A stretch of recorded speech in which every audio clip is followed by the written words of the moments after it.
En janvier dernier, Jasmine Paris, une Britannique de 35 ans, a remporté l'un des ultramarathons les plus difficiles au monde, la Mountain Spine Race, 429 km, le tout en s'arrêtant plusieurs fois pour tirer son lait. Cette jeune mère est la première femme à gagner cette course et bat au passage le record précédent détenu par un homme de 12 heures. Au-delà de sa performance individuelle, quelles leçons en tirer sur l'endurance des femmes? Guillaume Millet, bonjour. Bonjour. Vous êtes physiologiste à l'université Jean Monnet de Saint-Étienne. Vous étudiez notamment la capacité d'endurance du corps humain. Et l'une de vos conclusions, c'est plus la distance est grande, plus l'écart entre femmes et hommes diminue. Alors, c'est une des possibilités, en effet. On n'est pas tout à fait sûr, mais en tout cas, ce qu'on sait, c'est que les femmes sont pas moins endurantes que les hommes lorsque la distance s'allonge. Qu'est-ce qui fait que les femmes seraient meilleures ou plus performantes sur des très très longues distances? Alors, si on part de cette hypothèse, encore une fois, c'est plus une hypothèse Mm. qu'autre chose, et si on regarde d'un point de vue physiologique, effectivement, on a plusieurs raisons de penser que potentiellement, ça pourrait être le cas. Alors nous, par exemple, on a conduit une étude il y a quelques années à l'Ultra Trail du Mont Blanc. On avait comparé des hommes et des femmes et leur fatigue à l'issue de cette course de 160 km. Et on avait montré que la fatigue musculaire était réduite chez les femmes comparativement aux hommes de même niveau. Et donc, une des conclusions possibles, c'est de dire que les muscles sont plus résistants à la fatigue musculaire ou aux dommages musculaires. Et puis, on a d'autres éléments. Par exemple, on sait qu'un des handicaps des femmes, et qui peut expliquer pourquoi, de mon point de vue, mais je pense que c'est partagé par le plus grand nombre, les femmes, en moyenne, ne battront jamais les hommes sur aucune distance, c'est qu'elles ont un petit peu plus de masse grasse. Mm. Or, la masse grasse, c'est aussi un substrat énergétique, et les femmes sont plus capables d'utiliser ce substrat énergétique, sont plus capables d'utiliser les graisses. Donc, elles ont besoin de moins manger.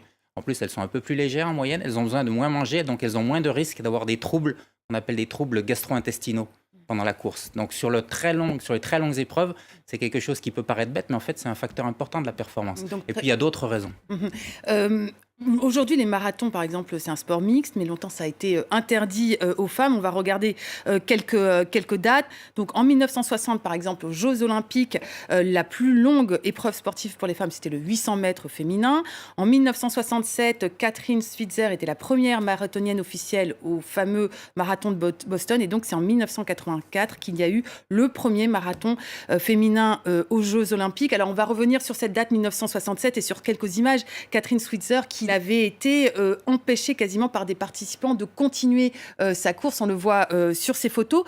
Pourquoi est-ce que les femmes ont été exclues des marathons pendant longtemps? Alors, elle s'était même inscrite sous un nom d'homme, hein. Elle n'avait pas le droit de courir en 67, c'est encore pire que ça. Pourquoi elles ont été exclues? Je pense qu'à l'époque, on devait penser que les femmes étaient plus fragiles et n'étaient pas capables, n'étaient pas assez robustes pour courir des marathons.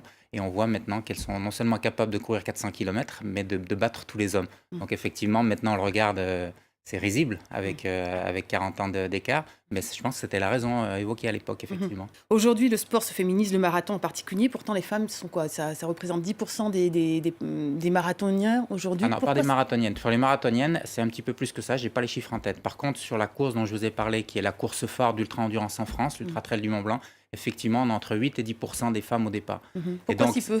ouais, pourquoi si peu? Ça, c'est vraiment une très bonne question, parce qu'une fois on pourrait développer les raisons physiologiques, mais encore une fois, la conclusion, c'est de dire non, les femmes sont pas, au minimum, elles sont l'équivalent des hommes en tout cas, quand la distance s'allonge, elles ne s'éloignent pas des hommes en termes de performance. Donc, elles sont tout à fait capables de courir des ultra-distances. Donc, pourquoi si peu?